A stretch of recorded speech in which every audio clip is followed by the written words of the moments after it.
Welcome to episode 1 of the Last Round MMA podcast. This new podcast, will hopefully bring you some revealing, in-depth interviews from around the MMA world. And today, our first guest, probably the most recognizable Cutman in all of fight sports, we have Jacob Stitch Duran. Well, thanks for joining me, Stitch. Hey, well, thanks, man. You know, I like being part of history, and there's been a lot of moments where, you know, I've worked some great fights and been part of history, and they've done 3 movies with Sylvester Stallone. That's part of history. But now I'm here in the last round being your first guest, so that's part of history. So good luck, man. You know, I wish you guys all the best, and I'm sure you guys will do quite well. Awesome. Thank you. I appreciate that. So no better place to start. So obviously you grew up in Northern California. You started working at like 5 years old. If you could just tell us about, you know, how it was growing up in Northern California. Yeah, it was great, you know, and I grew up as a farm worker. As you know, I'm very proud to let people know because of, you know, where I started at and where I'm at now. Just, you know, I'm just the face that anything and everything is possible, because I'm no different than anybody else, right? But I grew up as a farm worker, and you know, I worked in the fields every summer when the crops were ready to be picked, and in the winter when, you know, they were preparing them, and you know, but that was where I started my life, and that's what kept me humble and always giving back, because that's the way I grew up. Family was very giving, and we helped a lot of farm workers, as migrant workers, as they came in from, you know, all parts of the country and Mexico and all that. My parents would always help them get established. So that's been my nature. Do you think that instilled good characteristics in you, you know, like hard work, dedication? Yeah, 100%. You know, and that's why, you know, I always go back and I'm not scared to challenge what's ahead of me, because our family, we always have a little thing that, you know, if that doesn't work, at least we know how to go pick cotton and peaches and tomatoes, and, you know, so at least we know that, you know. But yeah, that's kept me quite humble, and it's given me that work ethic. Do you look back on that time fondly? All the time, you know, all the time, to the point where if you'll notice now that you'll notice during the fights on my collar, it says Planada, Planada. Well, that's my hometown. Like 1,500 people, all farm workers, you know, for the most part, you know, hardworking people. So I do that as a tribute to them, to always give back and inspire them. And so, yeah, of course, it's been a tremendous road.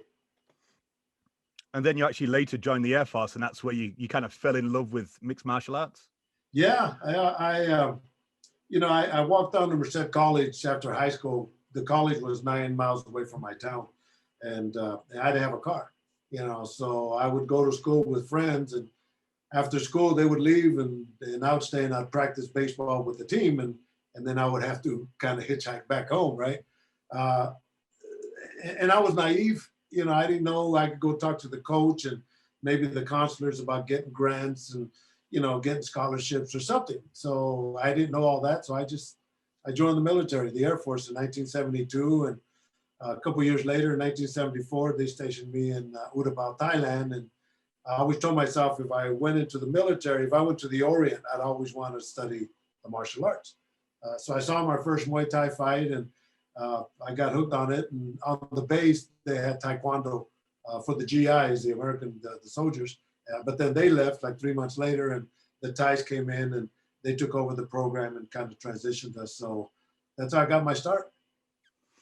I saw in a previous interview that you said that the Thais used to call you Bruce Lee. Yeah, I saw what did Bruce Lee. They would walk out by the cab drivers, right? Because we would train at the gym. And then I had a gi, right? And so you'd go to the gym with your gi and you'd work out, and it's all sweaty, and because the barracks were real close to the gym, and the cab drivers would all be there. They say, Sawadi, Bruce Lee, Sawadi. And then they would kind of challenge me, kunatoy, you know, you want to fight? I said, yeah, you know, so I'd mess with them, and lovely people, lovely people, man. But that whole year I was there, I dedicated myself to the sport, and ironically, Master Sken is out of Manchester, and he's with us in that own association. But he was a young student when I was there. I was, I think, 20 years old, and he was training at the University of Bangkok, but he would come and train with his brother, Mr. Kit, and Mr. Wana, and all that. this guy was the next best thing to Bruce Lee, but now he's a top trainer in the UK. And then you came home and you actually opened up the American School of Kickboxing with a credit card, I believe. Yeah. Hey, I tell you, I'm a little crazy, but yeah, I had a good job. I was with RJ Reynolds Tobacco Company. I worked with them for 23 years and had a company car, and I drove around with the ties, sold Winston's, Salem's, and Camels and cigarettes. But it taught me the business aspect of this. And I when I got out of the military, I lived in Oakland, California, and I got into boxing just to improve my hands. And then I started working with amateur boxers. And then years later, I moved to the suburbs to Fairfield. And I was already working with kickboxers at that time. Dennis Alexio was the light heavyweight and the heavyweight champ of the world. He came out as the brother in the movie Kickboxing with Van Damme. He was the brother in the wheelchair. But yeah, I'm crazy me. I walked into one of my accounts and they had cut their store in half, and they offered me the first 3 months to, open my school there. And with a credit card, I bought the bags, the equipment, the carpet, the mirrors, and people had already known me as a trainer. I was already a trainer, and we would train at like a different facilities. So I had my own school and it became successful. The American School of Kickboxing, ASK. And Javier Mendez, that has, when he got his gym, American Kickboxing Academy, I said, hey man, I started with the initials. I used to work with Javier all the time when he was a fighter. So Scott Coker, I knew him for many years when my fighters used to fight on his card. And, that's how I got started. And here I am in Vegas. And that was how you kind of transitioned into the Cutman role because of you were a coach? Yeah. I did everything. I was a coach. I was a manager. I managed the guys. And, I've even promoted some shows, 3 shows, I think. And, but yeah, being a Cutman, because I wanted to know everything inclusive and economics also. But I wanted the one-on-one with my fighters. And being a Cutman, I love training. I love training fighters, but being that I had an 8-to-5 job with RJ Reynolds, I couldn't give you 100%. And it wasn't fair to you, so. But when I moved to Vegas, I ended up doing hand pads for a lot of fighters.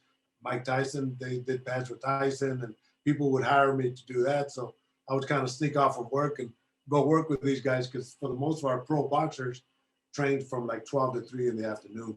So I would get off work, go do pads for guys like Mike Tyson and Johnny Tapia and Franco Bolta when he fought Tyson, then go back to work. And, so yeah, that was my life.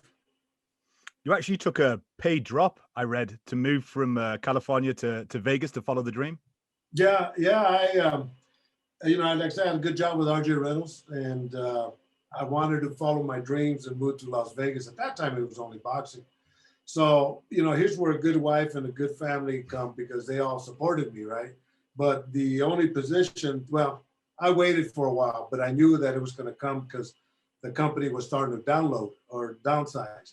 And so I get a call and they tell me that there was an opening in Las Vegas and I don't have to do no traveling, but I have to be there in a week.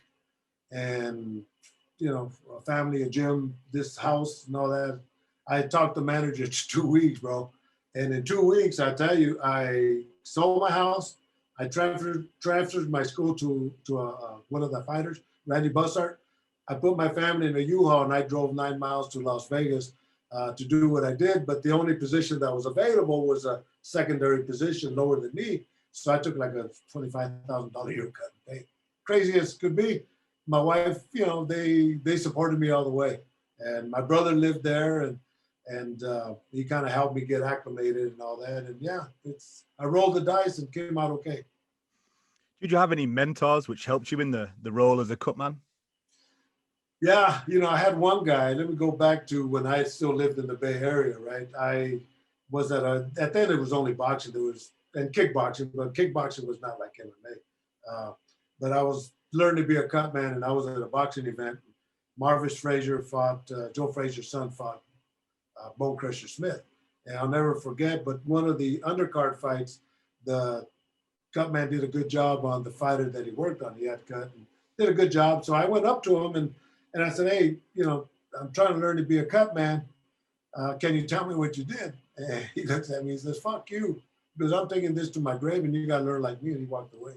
And I thought, wow, man, that's the way it was at boxing. I felt about this big. And, but I said, I'll never be like this man, you know? So my job is now to teach and but one of my mentors was Chuck Bodak. And this is going way back, probably when you were still a young man, but Chuck Bodak worked with Oscar De La Hoya, Julio Cesar Chavez, a lot of good Mexican fighters. And he looked like Colonel Sanders, and he had the white beard and this and that, but he used to put tape on his head with the picture of fighters. And when I worked my first big fight in Vegas, Raul Marquez got cut like 5 times. And I had worked on cuts before. I came into Vegas, nobody knew who I was, but I had that experience in kickboxing. And I saved Raul Marquez's fight. He ended up with like 70 stitches, and Chuck Bodak came and congratulated me and said I did a great job, and was the first guy to really welcome me into the boxing world, because it was a very, very close society. And turns out that him and I did the movie Play to the Bone with Woody Harrelson and Antonio Banderas. So he was the guy that really helped me. He influenced me a lot. And in boxing at that time, they wouldn't help nobody. But now that's why if anybody has questions, I'll answer the questions, because I never wanted to be like this guy that told me to fuck off. But, you know, I worked with Andre Ward, which is great undefeated light heavyweight champion of the world and gold medalist and all that. And we went back to open for Andre to fight, and payback's pretty good, man, because he forgot about it. But him and his son came, and they wanted to take a picture with me, you know, because my status has grown. And I did, you know, but I thought to myself, I won this battle because this guy forgot about that. I've never mentioned his name, but he forgot about it, but I never did. And that just helped influence what I do now. So starting out as a Cutman, you've kind of really got to start at the bottom, cut your teeth, learn the training, and then kind of gradually work up. Man, it's a hard road. You know, it's a road of passion.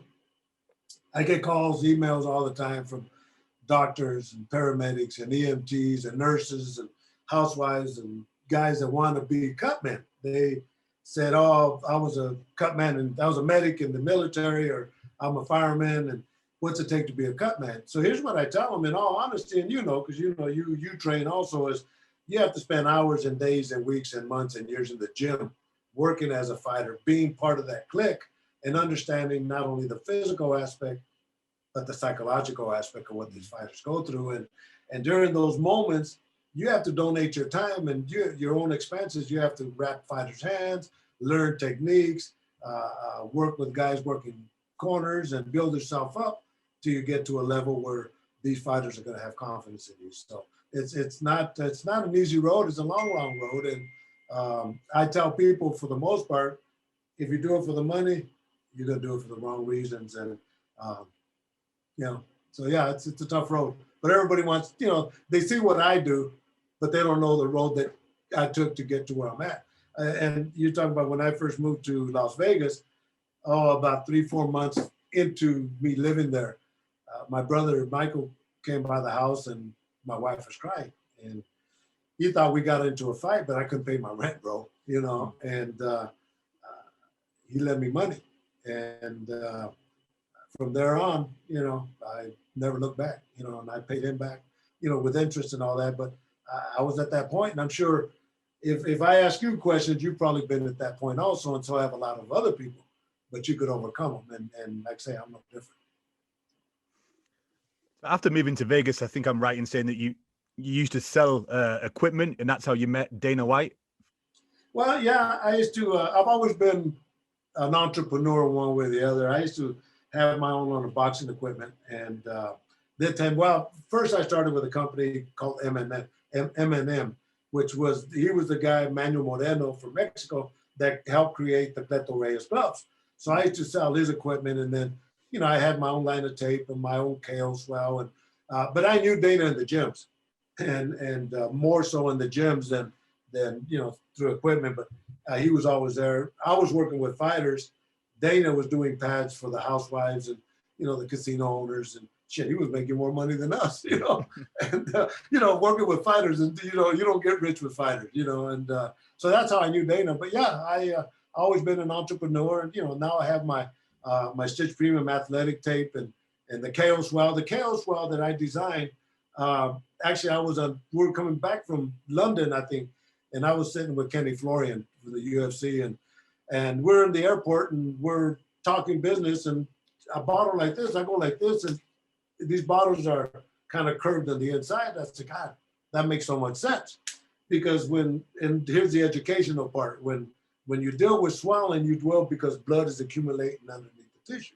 So you would see guys that would try to do this and move that clot over here, but you go into tissue that's damaged and then it still comes back and gets a little bigger. So the advice that you get from the ringside doctors is cold direct pressure, right? So I thought about it one day and I thought, you know what, it makes so much sense. So the KO swell that I have is curved on one side and it's flat on the other in case you have to go to flat sides. It's common sense, right? But those are available at, you could go to cutmanforhiresupplies.com.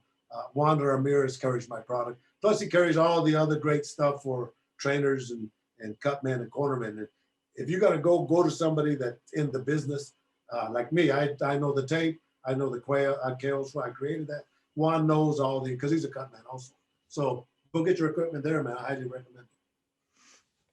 And can you just tell us about how Dana kind of opened the door for you to work in the UFC for all those years? Yeah, I was working at K1 at the Bellagio and talking about Scott Coker, because Scott Coker used to handle the K1 in the United States. And he would bring me on board, kind of like what the UFC does. That Bob Sapp was fighting Chemo and Mike Tyson was in the audience, right? So after the fight, Mike Tyson and Bob Sapp are kind of, they're doing their promotional thing, right? And I see Dana in the audience, and he said, "Hey, give me your card." He goes, give me a card, I'm gonna talk to you. So next day he calls and says, "Hey man, we bought the UFC, and we're asking to see if you're interested in being a cutman." Because Dana knew me through the sport, and we were in the sport. And at that time, it was only Leon Tabbs, the legendary cutman from UFC #1. Yeah, it was a great opportunity for me. And not knowing MMA, I didn't know nothing about MMA. I knew about kickboxing, I knew about boxing, but I knew nothing about grappling, but I know cuts and I know wraps. And Dana, when they bought the reason I said, well, yes, is because when they bought the UFC, I'll go back. The original UFC, I quit watching it because it was a little too brutal. And me being a martial artist, and being a cutman, I saw a lot of fault in that. But when Dana called me, he says, him, Lorenzo Fertitta and Frank Fertitta, they created like 43 rules or something like that to make the game safer.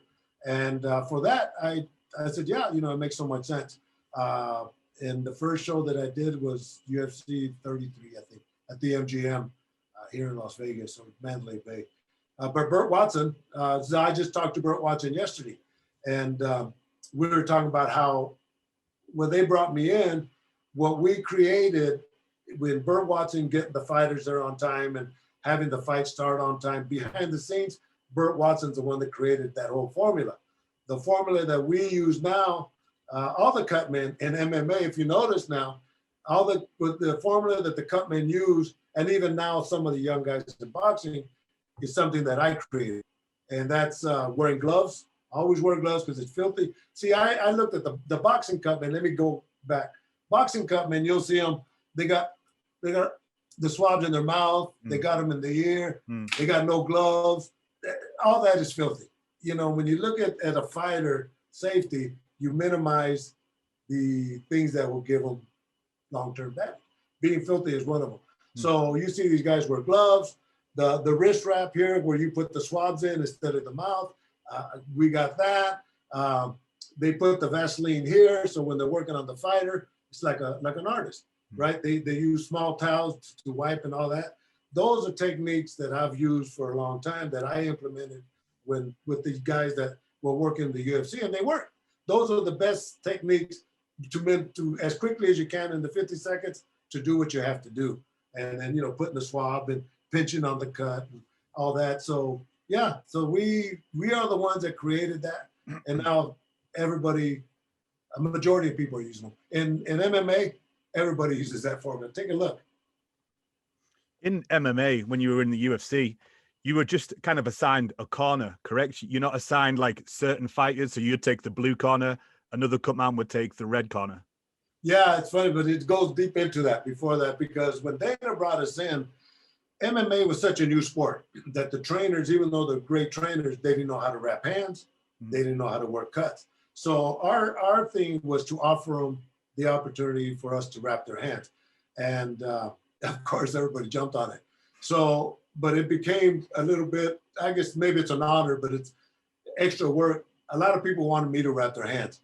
And I mean, like Kenny Florian, he would call me before the weeks before the fight and ask me if I would wrap his hands. Guys would call me, and it's tough to say no, you know. So that's one of the things that we offered them. Plus, at that time it was only Leon Tabbs and myself, and Leon was the old school cut man that, you know, really he worked on cuts, but he really didn't understand the system. So the red corner was where everybody walked in, and that's usually where the champs were at. So Burt Watson and I decided it'd be best if I worked that corner. That way we could, you know, check with the judges, the doctors and all that, and make sure that, you know, Leon's okay. And so I got that position for a while. And then after a while, as the guys got better, then we started giving them the main events and all that. But yeah, that was the reason why, because I kind of controlled what went on with the Cutman when they were going to, let's say they wanted me to go wrap their hands, and I would assign, let's say Don House. So Don House coming to replace me, I'd go to the back and I'd go wrap whoever I had to wrap. So yeah, we put that together. I also read that you offer a tap out wrap and a knockout wrap. Yeah. What's the difference? Yeah, there is a difference. Number one is psychology. All right. So if you're getting ready to go out there and fight, what's your best way of winning a fight? Is to render your opponent unconscious, the knockout, right? So, and I understand, because the rap that I use in MMA is the same exact rap that I use in boxing. Because if it works for boxers, it works for MMA guys. Except that you don't put as much padding, because the padding in boxing is thicker, because the gloves are so smaller. But the thing you have to do is protect the metacarpals. If you can notice, I got a little lump here. Protect the the knuckles, the metacarpals, the wrist, the thumb.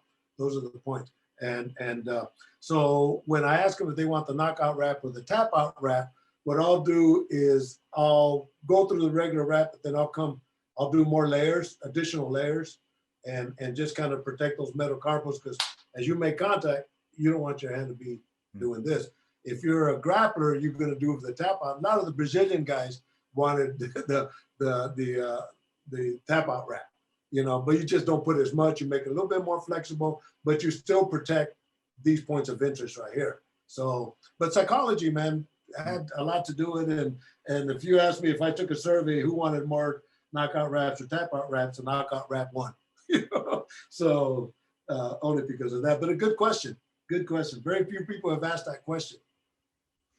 It's funny that you touched on psychology, because obviously during this I did a lot of, you know, research before having you on there, and it's funny how like people like Misha Tate, Vita Belfort, you know, spoke about you, saying that they knew that when you were in their corner, you brought such a calming effect. And Misha Tate kind of touched on how you brought confidence into her camp. What is it that sets you apart, you think, that brings that in?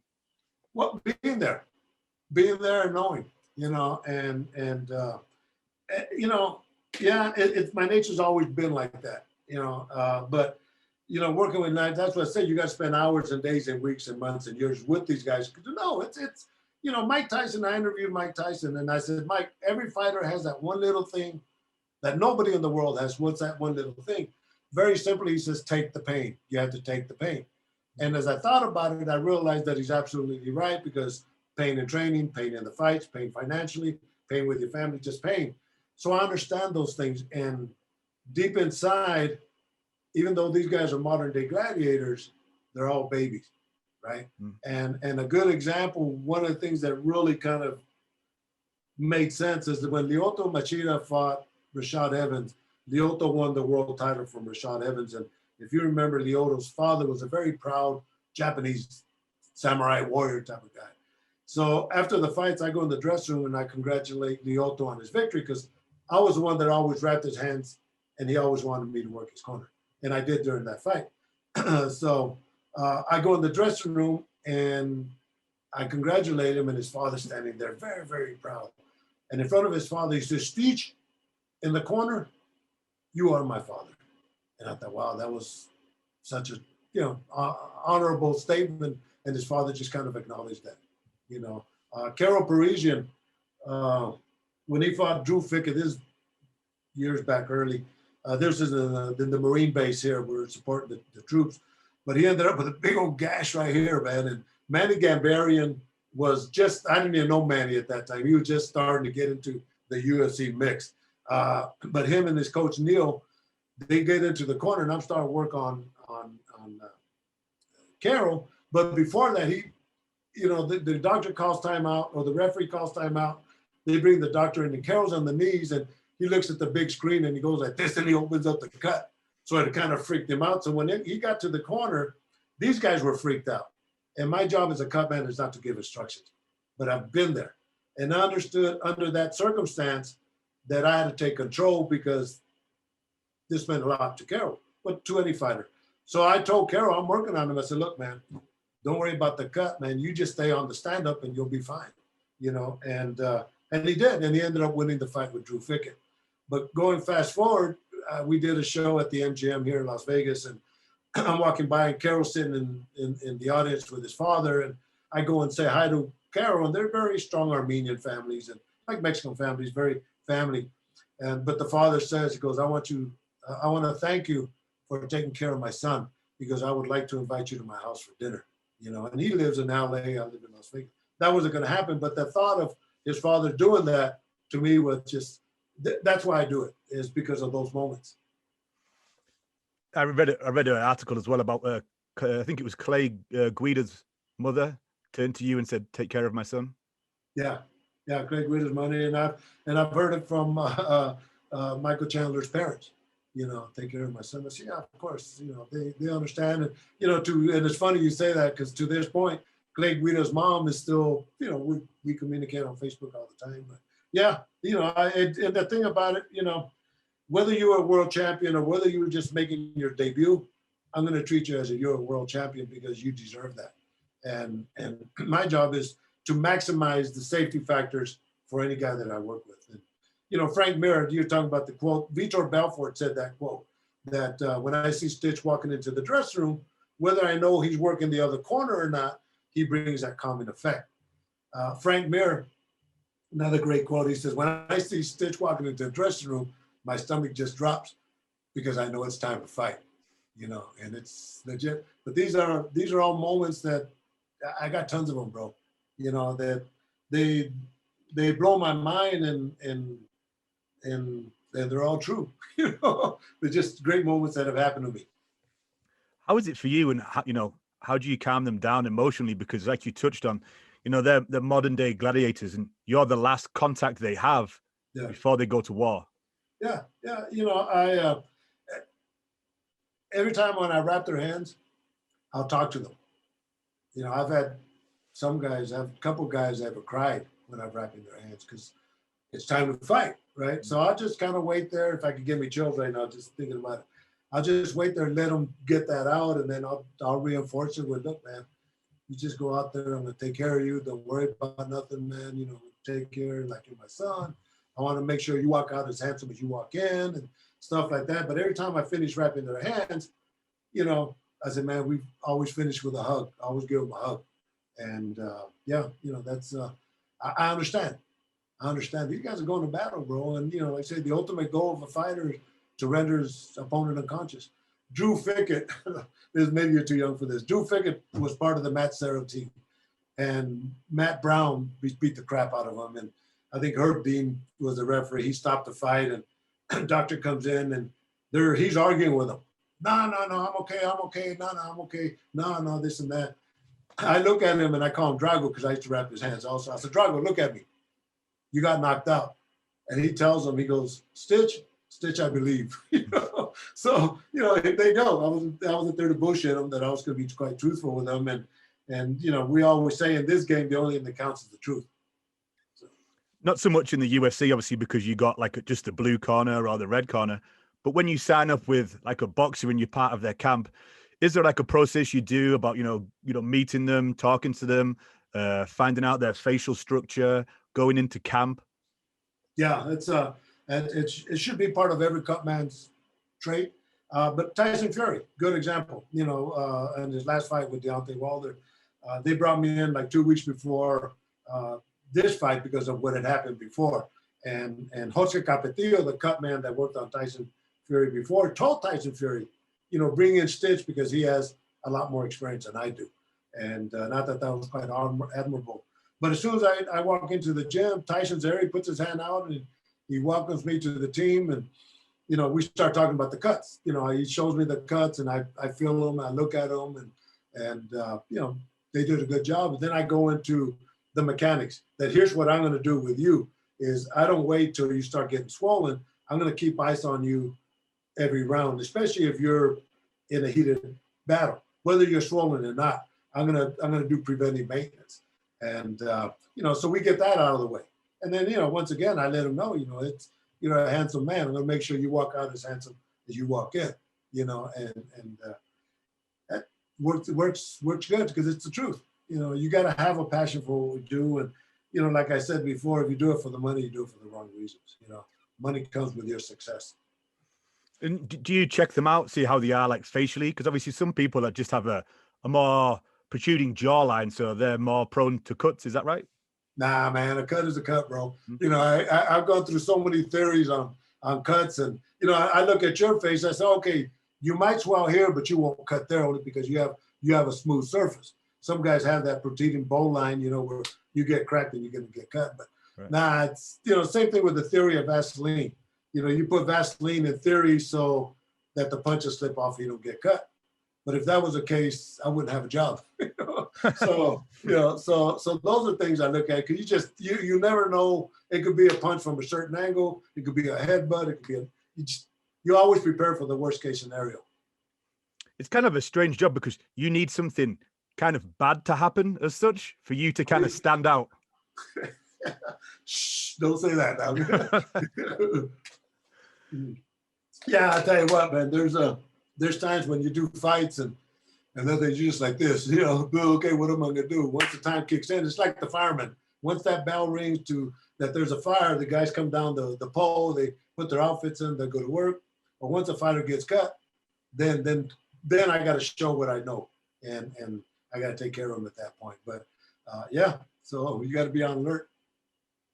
So you joined the UFC, I think it was in 2001, and you had probably one of your most career-defining cuts that you've ever worked on during the fight between Stephan Bonnar and Forrest Griffin, which is actually in your book, Fields to the Garden, and was also, I think, on the front cover of the first UFC video game. Yes. Well, the cut on Forrest in the video game was when he fought Shogun.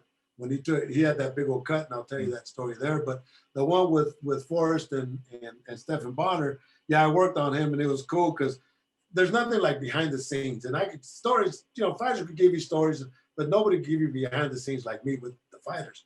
So they were in a, dogfight for sure.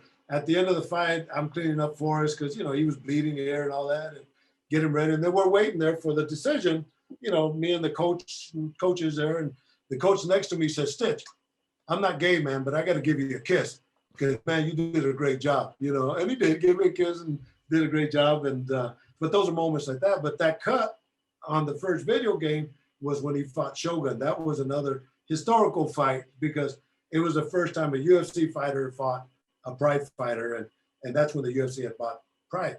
So Forrest had got this cut we call a lightning bolt because it goes in different. There's a cut that just straight, and there's a cut that goes here and then goes in different areas. Forrest had that cut, and I go in there and I pulled out everything. I had the Avitine. Avitine is one of the prescribed medications we use. And it's like a cotton, and what it does coagulates the blood. The adrenaline is what we put in the swab that closes up the blood vessels. Well, I used them both, man. I got the adrenaline or the Avitine, and I kind of plugged it up. And, first I put the adrenaline to close up the blood vessels, and then the Avitine to kind of close it up, and yeah, it's, Dana White's dad sitting next to me, Don House next to me, and I'm saying, man, it's not bleeding. He ends up winning the fight. And like a week later, I get a card and he sends me a nice coupon to a nice restaurant for thanks, for saying thanks. So I get that one straight. So that was good. And the second one from the video game? Mm-hmm. Yeah, the second one was from the video game. As you see that cut. So when you joined the UFC in 2001, and obviously there was, can you just set the record straight on why it is you left? Yeah, it's pretty simple. You know, I I always go back to when I was a farm worker. All right, and our Martin Luther King is a guy named Cesar Chavez. Cesar Chavez, we're farm workers. We work the fields. I mean, every fruit and vegetable you probably ate, I probably picked, including walnuts and almonds and apricots and figs and tomatoes and cotton and peaches and nectarines. I mean, it's what we did every year. You know, we always had work, right? But we never had working conditions. My mother, my sisters, you know, the ladies were working in the fields. They had to go to the restroom. They'd have to walk way out there and squat and go to the restroom. We would have the water we would drink. We all drank out of the same tin bucket with a tin cup, and you would get water and drink it and then leave it there and fall in the dirt and mud and, you know, pesticides that be spraying, you know, the fields, and one, you know, with the planes would go by and they'd be spraying, all that shit, right? But Cesar Chavez is the one that kind of got us unionized and got us better working opportunities. So my parents were always in that movement also. We were all in the movement. And so I got a call from John Nash on what happened, on why I left the UFC. Want to know if I'd be interested in doing an interview on how the Reebok deal affected the UFC Cutman. And at that time, I was making a lot more money through sponsors than what I was making with the UFC. I needed the UFC to make my money from sponsors. I had Tap Out, Bad Boy, One More Round, Rockwell watches, Curtis and Company watches, Zions. These were all companies that were paying me money. And so when John Nash called me about doing the interview, I thought about what my parents had gone through fighting for our rights. And I said, you know, if I didn't speak up for our rights, because I represented the Cutman.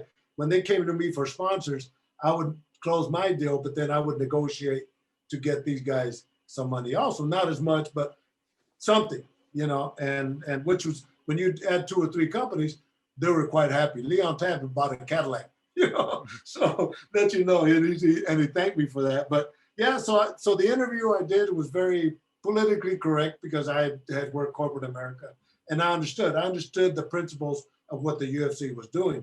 But then that article went viral, and maybe not a good time for that article to have come out. And then maybe the thing that really crossed it is I said, maybe I have to concentrate a little bit more on boxing, because boxing, you know, working with one Tyson Fury fight is almost a year of working a UFC show, you know, so shows, you know, so the economics were different. And I guess maybe that's what set Dana them off. But anyway, the article went viral. And my wife and I are at Costco, we're shopping, and I get a call from one of my friends, one of the UFC guys. We're all friends. At that time, everybody was friends. And he says, hey, do you have time to talk? And I knew what the conversation was going to be because I'm getting tons of messages. F Dana, F UFC, F Reebok, and I'm getting tons. I'm getting calls, and everybody is, you know, acknowledging the article. Pick it up. It's at bloodyelbow.com. John Nash wrote the article. Very political.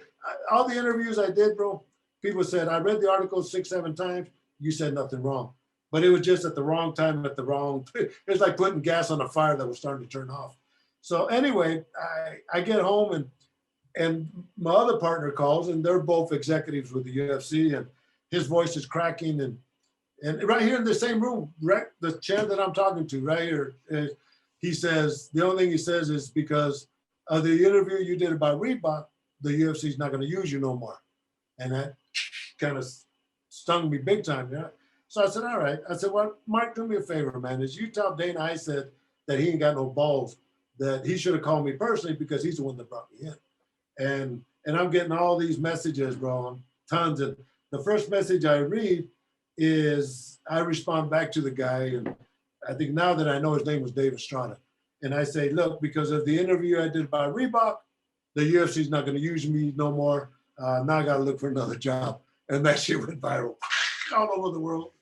I think in 1 week I did like 57 interviews. I had camera crews coming to my house, and I had Bad Boy that called me, and they offered to make T-shirts, and the profits would come to me. And Uriah Faber with his company, they promised they wanted to do the same thing, and I'm getting job offers from all over the world, and it was a trip, man, and it kind of made me the face of the rebellion, and first one to really speak out. And actually, about a month and a half ago, I was working in the bubble with Top Rank boxing fights here at the MGM. So because of this COVID, we're in a bubble. But one of the coaches, one of the fighters was a Brazilian fighter, and his coach, Andres, I knew him because he worked with Vanderlei Silva, one of the top trainers. And we're having lunch, and he says, you know, Steesh, everybody respect you so much because you spoke up for us when we couldn't speak up.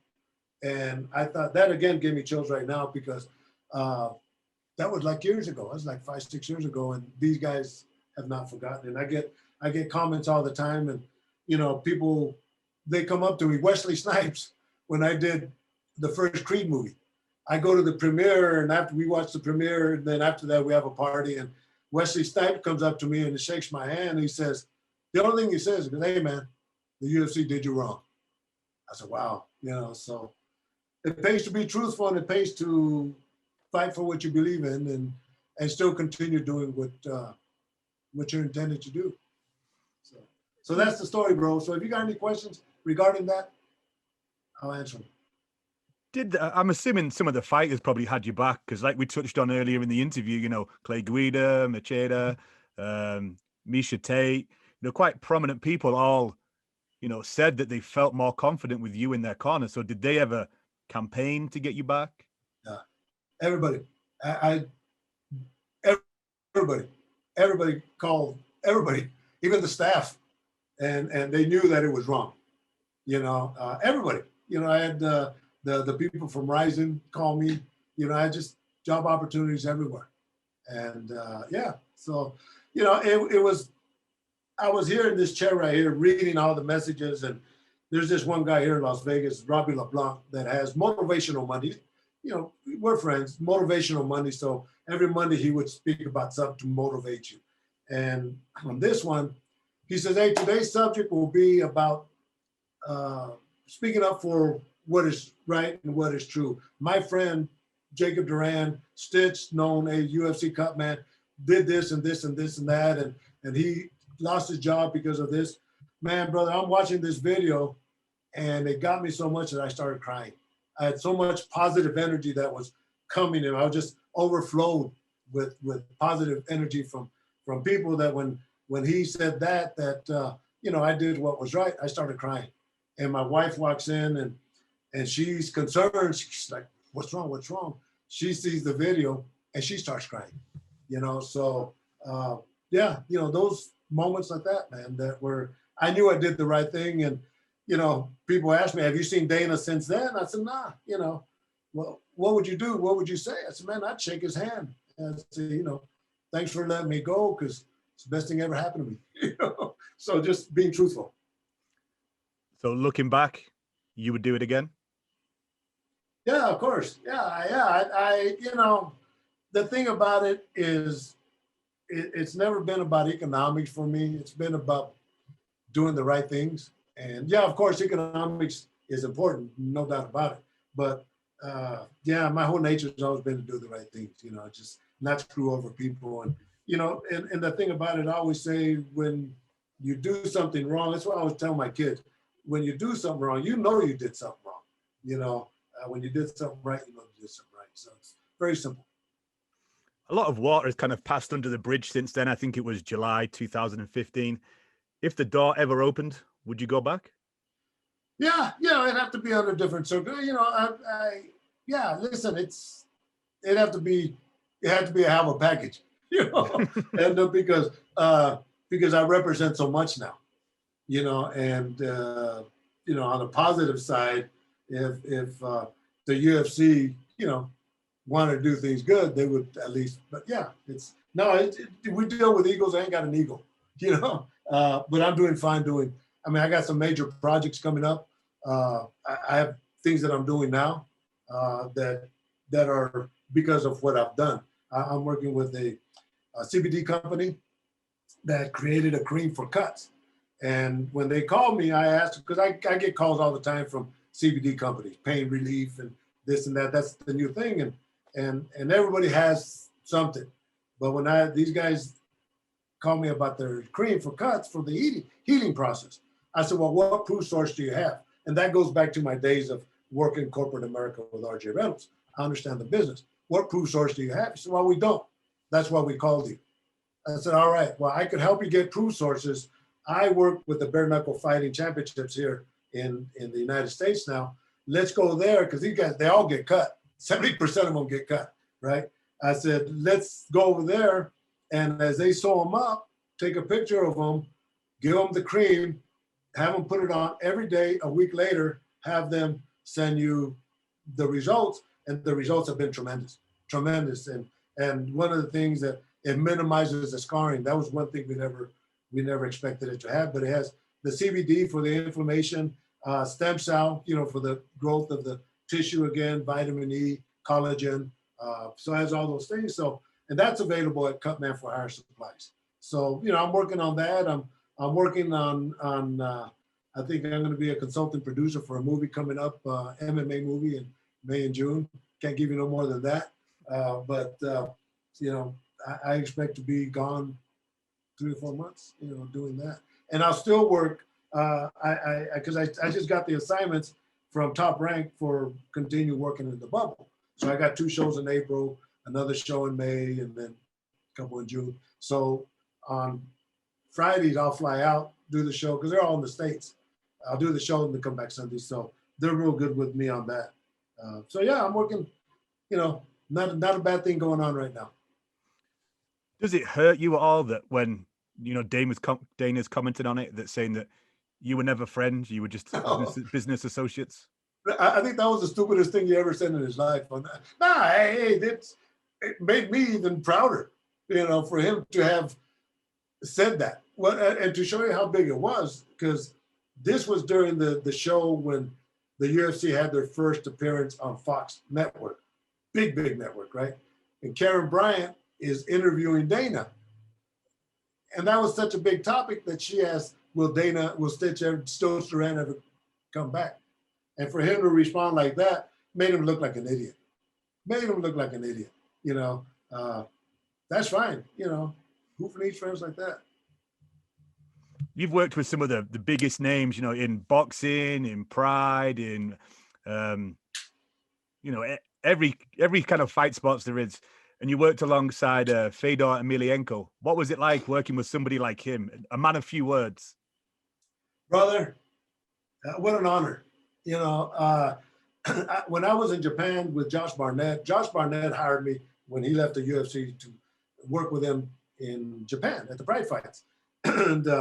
But everybody wanted me to wrap their hands. They were accustomed to, but Josh says, nah, you know what? I paid for him to come with me. If you want him to wrap your hands, it's going to cost you guys $500. And I'd make $2,000-$3,000 like this, man, but the promoter comes in. Fedor had just come back from his first fight back he had broke his thumb like right here. And the promoter comes and asks me if I would wrap his hands. And man, didn't even talk money at all. I was just honored to go wrap Fedor's hands. So I get in the dressing room, and I had worked with the Klitschkos before and some other Russians, and they're very quiet, right? But when I'm wrapping your hands, I like to talk to you, and I like to shoot the shit and just find out where you're coming from. Fedor ain't saying nothing, man. I ask him a question, and, so finally I finished wrapping his hands, and I said, okay, how did they feel? He goes like this. Super. Bro, that's all he said, man. I walked out, I was so honored. And then, after the fights, he had won. I think he fought Mark Hunt. I might be mistaken, but I think he fought Mark Hunt and won. And we're walking down the hallway back to the bus, and and he sees Josh and I, and he brings us in, and he said, we drink plasiva, and we drink shots of tequila or vodka. But let me show you something special, bro. I think we're one of the few to see this. Hold on.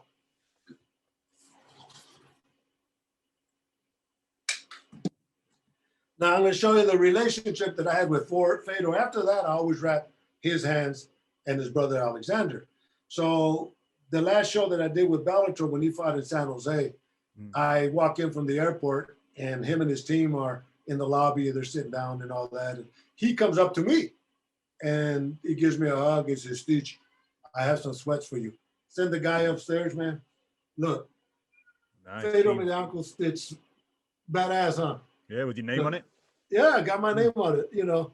So these are the official sweats from Fedor Emelianenko, and the sweats are great.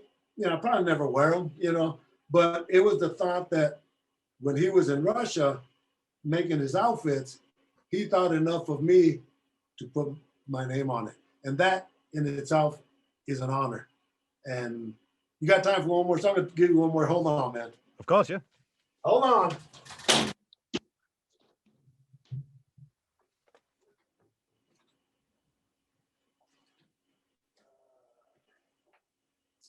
All right. Going back to wrapping hands, Brock Lesnar. Got a story with Brock Lesnar. Got a lot of stories for Brock, right? One, first of all, is I'm wrapping it. Well, when he came on with the UFC, he came on with the exception. He came on with the I want Stitch to wrap my hands. All right. So I was the designated guy to always wrap his hands. And I'm wrapping his hands one time and I look at his t-shirt and I said, hey, man, that's a nice t-shirt. You know, he goes, oh, I have one for you because I packed one for you. I said, oh, no shit. He goes, well, my wife, that when we're packing, she says, do I pack one for Stitch? And he says, yeah. So after I finish wrapping his hands, he goes and gives me a t-shirt, you know. And then you talking about the friendship. When he got cut, when he fought Cain Velasquez, big old nasty cut. I get on there and the whole swab literally goes in there. And between him and I, you know, Stitch, take care of me. So, yeah, of course, man, take care of you. And, but they were talking about him having the biggest gloves. Let me show you this, man. Very few people have seen this. Look at this glove. This is a Brock Lesnar glove. He signed it, right, in the corner? Yeah, he signed it. But what was a trip is when he was fighting Kane Carwin, I'm putting the gloves on and they rip just like the Hulk. And Burt Watson comes in and he said, man, Stitch, we got to, yeah, look, they're ripped right there. He said, we got to figure something out because we only got one more pair. And because these are 4X gloves. So the Klitschko's used to put Vaseline on their wraps and then slide the gloves in. And that's what I did with Brock and got the second pair on. And then he signed this one for me. So this is a memory I won't get rid of. But giant gloves. Do you keep anything from all the fights you go to, programs? Do you keep the wraps? Or if a fighter that you're working with wins a world championship, do you ever keep anything as memorabilia? Well, I have some. You know, I have one wrap Andre Ward when he won the Super 6 tournament. Some, but got a lot of stuff in boxes, man. You know, my wife's not real big at making man caves, you know. So, but I got a lot of good memories from them. But more up here, a lot here, but definitely a lot of, you know, like Tito Ortiz with, you know, Lyoto Machida. They all gave me their outfits, and which is nice. So even Tyson Fury, I got the cornerman jacket that I worked with on him. So. You know, watching you on TV, you obviously you wrap the hands, you put the Vaseline on their face, and then you usually kind of grab them and whisper something into their ear. What is it you're saying? I'm sure it's different for every fighter. Yeah, it's different. You know, it's but it's their encouragements. You know, go out there and kick some ass. You know, or you know, don't worry about nothing. I got you covered. You know, and who is it? Mike Pyle says. When I see Stitch walking in, I know I'm cut, but I know I'm okay, you know. And same thing with Andre Ward, you know. When he got cut, he goes, "Oh man, I got cut." Then I thought, "No, I got Stitch in my corner," you know. But those little moments like that's, you know, you have to, it has to come from your heart, and not do it because Stitch does it. You know, there has to be emotion. There has to be sincerity to that. And the only way to do it is to break sweat with these guys. What is your pre-fight routine? Good question, man. I'm gonna tell you, my biggest pet peeve is wrinkled clothes. Mm. So I iron all my shit, everything. Yeah, and there was one guy that I worked the fight, and he pulled out a wrinkled satin cornerman jacket to work with this girl that was fighting for a world title. I made him take it off. I said, man, don't go embarrass her like that. But what I do is all the equipment, the gauze, the tape. Good question. The gauze, the tape, the medications, the ice packs. I'll pull everything out, and I always. This is how I'm doing a boxing show, and I'm only working with one fighter, but I always bring enough for 5 fighters. Enough gauze and tape, enough of the medications, enough of everything, the swabs. I always bring in enough for 5 fighters as a preventive.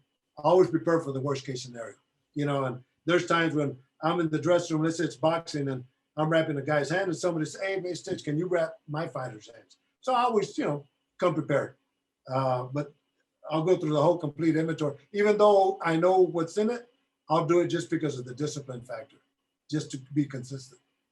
Good question, though. And do you have to check the rules state to state? Because I'm sure it differs, right? Yeah, they're pretty much the same. When you have championship fights in boxing, they always have what they call the rules meetings after the weigh-ins, and they'll go through the rules. But yeah, I pretty much know them for every state, and there's some that will give me a little bit more flexibility than they would in the rule books. I did a show in North Dakota, small commission, and the tape that I was using was a PowerFlex tape, kind of elastic and kind of adheres real good. And the commissioner says, Stitch, we don't allow that here, but you can go ahead and use it. I've had doctors ask me as we're working, do they need stitches? So yeah. But everything I do fair up in front. I'm there here to screw the system or anything like that, because what I do is the best probability of getting the best results in the time that we do. So that's why I always try to teach is the right thing. Have you ever been in an event and you've seen somebody and maybe he's got a really small corner because he's hasn't got much of a purse, and you've just said, you know what, I'm just going to jump in his team and help him out because he hasn't got a corner. I do it all the time. Like 4-rounders, 6-rounders. Here in Las Vegas, I'm not traveling or anything like that, and I'll work their corners, and I won't even charge them because they're not making money. And what I tell them is that, look, the reason I'm doing this is so that you understand the importance of a good corner, the importance of having your hands wrapped properly, so I want you to understand that, because this is your business and you are the fighter. Forget the managers and the head coaches. They're not head coaches or managers unless you have a fighter. And I try to always instill in these guys, you guys are the boss, and you should get treated as a world champ right from the beginning. And if they don't know, I'll show you how. Obviously, you're probably the most recognizable Cutman in the world. Where does the nickname Stitch come from? Because you actually don't stitch cuts. No, yeah, I only got a high school diploma, bro.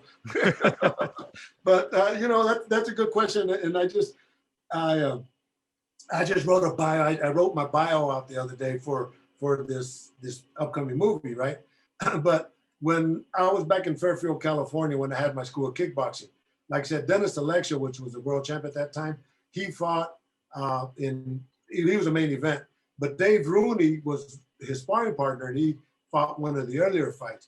Well, at that time, I was already a trainer, but I was learning to be a cutman, and at that time, the cutmen would get tape and they would cut them in little strips and make sterile strips, right? They would just kind of rip the tape and all that.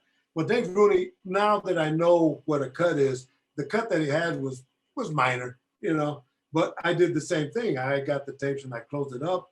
And Dave Rooney says, oh man, you saved me from going to the hospital and getting stitches. I'm going to call you Stitch. And that's where the name came from. And Dave Rooney right now is, last I heard, he's like a fisherman in somewhere in Alaska or something like that. But I don't know if he knows how much he influenced my life by that moment there in Vallejo, California. That's how the name came to be. And, and it's funny because, you don't give yourself a nickname. The nickname is given to you in honor. And to me, I was quite honored to have that. And people don't even know my real name. A lot of people don't even know my real name. It's Jacob Duran, but, even Leon Tabs. I think in Australia, and Leon's calling the operator from my room, and he's asking for a stitch, and I've been working with Leon for years, but Leon was a little old school, right? So I understand. So she said, "Well, what's his name?" He says, "I don't know. I just know him as Stitch." So. Obviously, fight sports has grown and evolved, massively ever since you started on the scene. How has your job changed in those years? Say it again, please. Obviously, fight sports has changed. You've been in it for what, like 30 years as a Cutman? Yeah, 30-something years, yeah. How has your position, changed over the years? Nah, I just got better. Techniques. You're consistent in what you do for the opportunities that have to be taken care of. But I've seen them all. I've seen broken bones, legs. I've seen broken hands. I've seen ears ripped. I've seen it all, right? And I learned how to deal with them. Cuts in the lip, cuts in the tongue, so yeah, just kind of learn off of that. But when I started becoming more and more experienced as a cut man, you kind of learn those through the trials, through the things that are happening. And there was a fight, a boxing show with my dude Jack ended up with one of those Forrest Griffin cuts. That big vein we have. Yeah. Well, that one popped and it bled and it bled and it bled. And you're talking about having a proper corner. Well, the corner should have stopped that fight because it was affecting him. And not only that, but if you understand the rules, if they would have stopped the fight before the fourth round, which had happened, it would have been an unintentional headbutt, and you could have negotiated for a rematch because this was the number one contention for a fight, for the championship fight, but they didn't. And even the Cutman kind of freaked out a little bit. And so it's important to understand what happens in all situations. Your job's obviously taken you around the world. Do you have any favorite countries or favorite venues that you enjoy going to? Yeah, Brazil was always nice. Just the climate, the beaches, the food, the people. It's got a lot of great places. Japan, they were always on point. You say 12 o'clock, 12 o'clock. Australia, everywhere I've gone has been great. I've had good moments just about everywhere. So, man, Germany, France, God, Kazakhstan, Russia, been to all of them. Of course, Mexico, and so many different areas to go to. And for the most part, when we go to shows, we'll stay within a 6-block radius of the hotel. We're there to do business. Sometimes I'll go out and, when I was in Brazil, I went out in the jungles and swam with the waterfalls and stuff like that. And just, got to take advantage of those type of things. If you retired today, is there like a handful of injuries or cuts that spring to mind? True. I always talk about Stefan Struve. He just retired, by the way, because of injuries. But he fought this guy, Chris, I can't remember the guy's name. But Stefan's lip was shredded to the point where it looked like he was a shark. He just bit it, just shredded it. And he's in a battle, and the doctor comes in, and he's looking at the cut, and Stefan still, you could tell he still wants to fight. But you have to understand the severity of cuts. Whenever a referee or a doctor stops to fight, it's because the fighter is at a disadvantage. Well, Stefan, outside of looking like shit, wasn't at a disadvantage, and he still wanted to fight. So I told the doctor, I said, look, psychology again.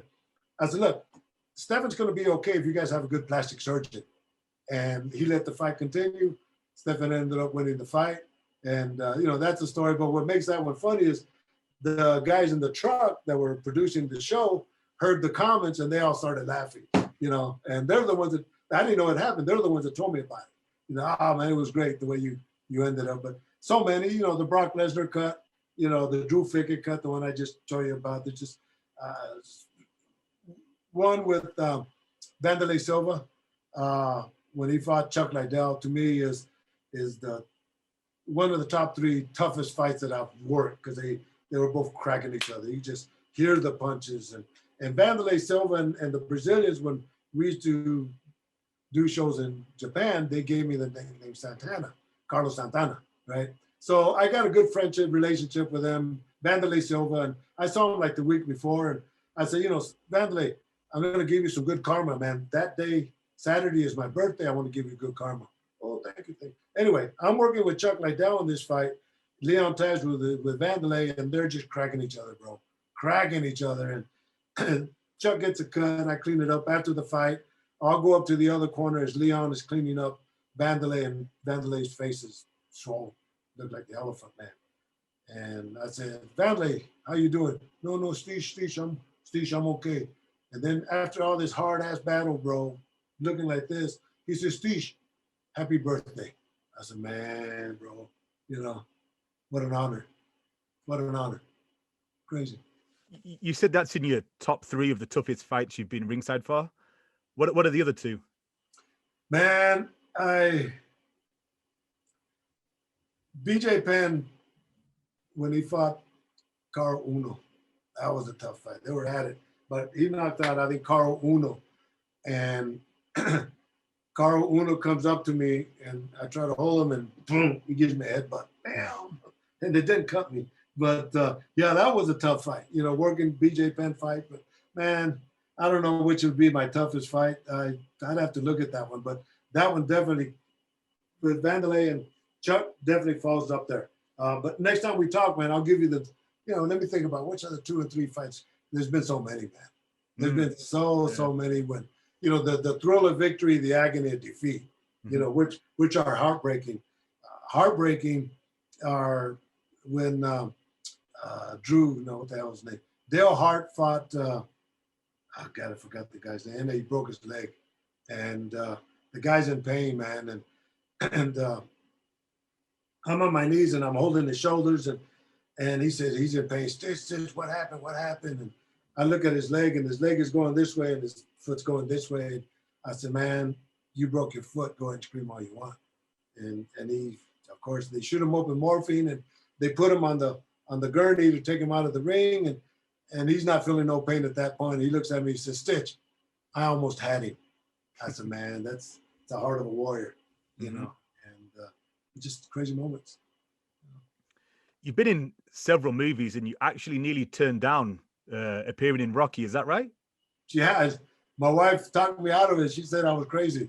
They called me to do Balboa with Rocky's last fight, but I had a championship fight boxing in Paris, France with Fabrice Dioza from Paris, from Lyon, and then Audley Harrison was the Olympic gold medalist heavyweight from the UK.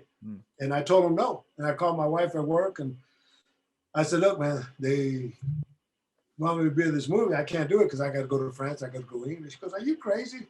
Rocky's an American icon. You have to do it. And I responded back, and it turns out that the fight with Audley Harrison, they understood. Turns out that the fight in Paris got canceled anyway. So listen to your wife, bro. So. And working in Ocean's 11 is actually strangely how you actually ended up on Team Klitschko. Yeah, that was, let me just send my daughter this real quick. Zoom meeting. Yeah, and I say 1991, Vitaly says 1992, but it was December the 12th. When the Soviet Union first broke, Ukraine had their first professional fights, and they invited a team of boxers and kickboxers from the US to fight the Ukrainians. And at that time, I had Mark Longo, which was a kickboxer. So we go there, and at that time, the Klitschkos were young kids, but they were already superstars. And I saw them at a distance, never met them.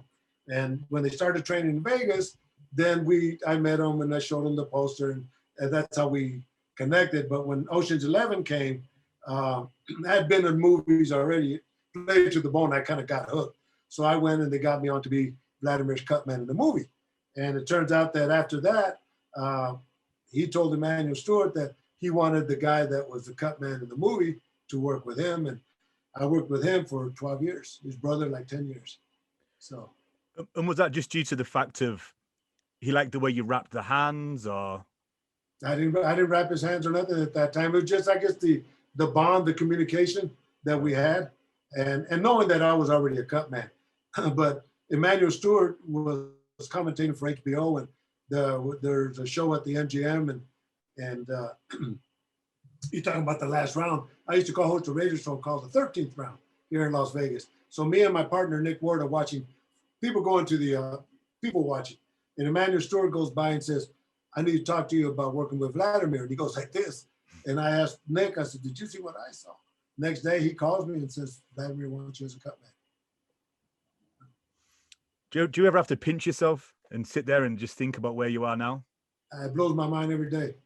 You know, and one of the stories I tell is when I did Creed, you know, I spent 6 weeks with Michael B. Jordan, one-on-one, like this, wrapping his hands in the trailer, him and I, shooting the shit. Sylvester Stallone, you know, but in the Creed, number one, I'll give you a little behind the scene. When I got the script for Creed, my name was Marcel. And I think, well, gee, I don't know anybody named Marcel. I gotta have to change that, not knowing what Hollywood is.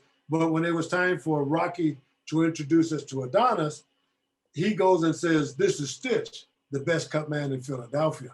And bro, right off the bat, who's gonna tell Rocky, no, you can't use Stitch?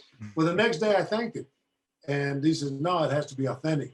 But then I also told him, I said, you know, man, I can't sleep at night. So I'm here in Philadelphia, I'm doing the movie with you, Michael B. Jordan, Ryan Coogler, the director. And man, what am I doing here? He said, no, you earned it. You know, you earned that position.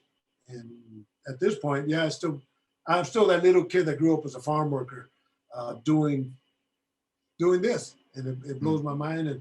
And things they just keep piling up. Better things. And, you know, my sister, she calls me lucky. You know, why you're lucky. You know, it just shit happens. But to this point, I swear I've never asked for one job. You know, they just happen. You know, and here I am. And it's either you or your double stars in the TV series The Mayans. Edward J's almost. So, how often do you get? How often do people confuse you for him? All the time. And it's funny because when we did the second Creed movie, we're on a break, and Sylvester Stallone and me and the other guys, and we're with the makeup people there, and Sly's friend Frank is telling the makeup people how Stitch is famous for this and that. He looks like Edward James almost.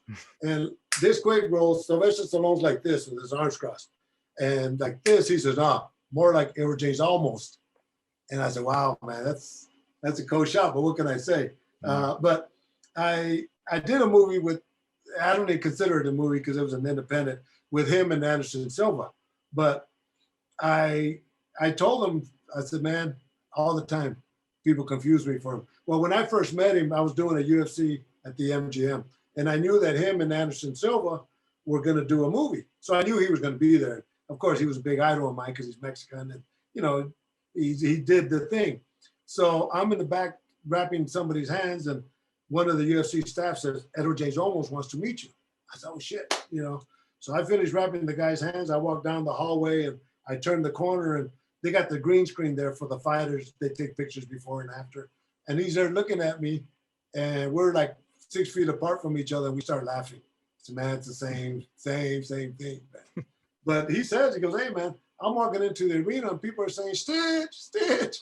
And I told him, I said, man, you know, people stop me and they think I'm you, you know, and I get to the point where people are asking me for pictures. I said, okay, who do you think I am? You know, am I Carlos Santana? Am I Edward James Olmos? Am I Stitch? You know, and sometimes I would have to correct them. I said, no, I'm not Edward James Olmos. You know? Have you ever signed an autograph just pretending, just playing along? No, but you know what? I did that with Carlos Santana. We were coming back from a UFC in Connecticut, and I don't know if you've ever been to Las Vegas, but they have the trams from the gates to baggage claim, right? So these guys are messing with, I have a hat on like Santana. You got a New Japan jacket that I got from New Japan Pro Wrestling. And we're on the train, and these guys are messing with the audience and with the people on the train and saying, hey, or Carlos, hey, Carlos, and man, I love your music. And they're all looking and they're getting closer. And this little girl from El Salvador comes up and she says, are you really Carlos Santana? And I said, yes. She goes, oh my God, in Spanish. My mother says she loves you. She says you play like an angel and this and that. Can we take a picture? And I took a picture with her, bro. And then baggage claim, she comes with her grandmother and we take another picture. And I never wore that hat again. I never told her I wasn't Carlos Santana. I know she went home to her mom. She goes, that's not Carlos Santana. So. Oh, that's funny. That's funny. What would you tell a 20-year-old Jacob Stitch Duran, if you could speak to him? Well, I guess as I tell everybody is follow your dreams because they do come true, and I guess I've learned through experience, and I would tell Jacob also and I'll tell you also is that little line that we're scared to cross to get into a new venture. If you don't cross that line, you'll never know, and have confidence in yourself. That's what I would tell myself. And, that's what I'll tell everybody. Follow your dream. I think that's a great place to leave it. Stitch, if you want to tell us all of your social media, if you want to promote anything that you've got coming up. Yeah, well, social media at Stitch Duran, and it's funny because, I've done these KSI, Logan, Jake Paul fights, and I've gotten so many new followers because it's a whole different world. So, but it looks like I'm going to be working or they're negotiating and closing the deal with former world champ Antonio Tarver's going to fight Frank Mir, and when Jake Paul fights Ben Askren on these cards. And to me, they're fun. You're talking about the change of the game. Well, me as a Cutman, that remains the same, but the game has changed to the point now where you have this type of entertainment, and it's fine with me.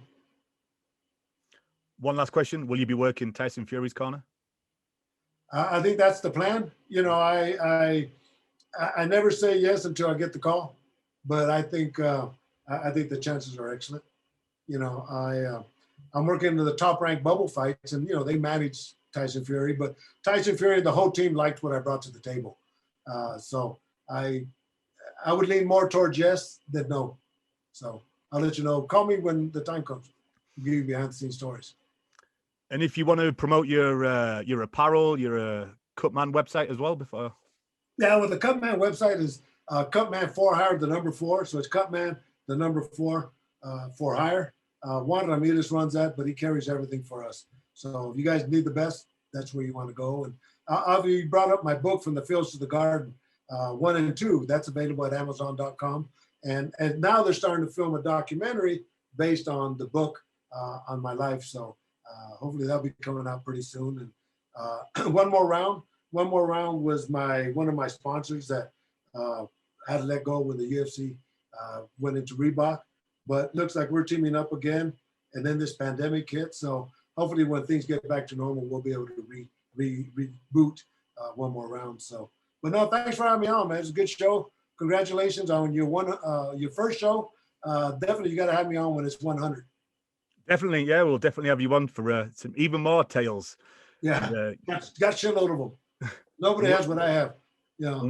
And you can find us on social media at TLR MMA, and tune in a few weeks where I'll have our second guest.